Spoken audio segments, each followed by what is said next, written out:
Today I have an update from Keren with Mercy ships and currently in port at the Canary Islands. Over the past few months, work has been occurring on the ship Africa Mercy, which was in dry dock, to fix a number of issues and ready it for resuming surgeries next year.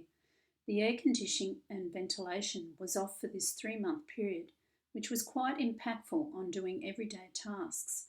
Mostly Keren's office was about 30 to 35 degrees day to day. During 8 weeks of this dry dock period, Keren was asked to cover the role of managing director while he went on vacation. So she did her own role of operations director as well as the managing director's role.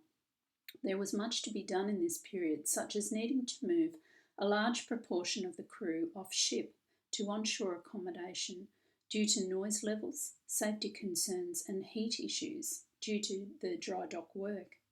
She was required to organise this very quickly, and they were able to find suitable accommodation, which was an amazing blessing, especially in the middle of a busy summer season on the island.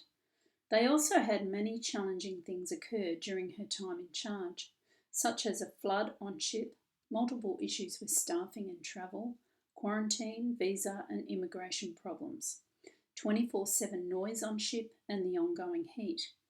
They also had the new sister ship, the Global Mercy, leave its port in China and sail to Antwerp for its set-up and equipping phase during her time as managing director. The ship is now in Antwerp and is having all the general and medical equipment and supplies loaded on board and set up, which is a massive task. This will take at least 6 months. Keren took a small break after her coverage as managing director finished and was able to go to a small village in the south of the island for a break and to catch up on sleep, swim, read and relax. After dry dock, they remained in Gran Canaria for another 4+ weeks and had the school start and all the new families on board. So now they have 11 families living on the ship, so the crew has grown considerably. They've just sailed back to Tenerife, to their familiar port in Grenadilla, and will remain there until the end of January before sailing to Senegal. The next few months will be busy ones in that they will unload a number of medical supply containers due in, start the process of cleaning the hospital and readying it for surgeries.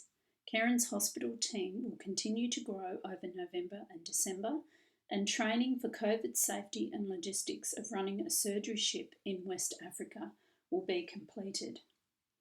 Mercy Ships already has teams on land in Senegal and are starting to select patients for surgeries so that when the ship arrives, there are patients ready to go.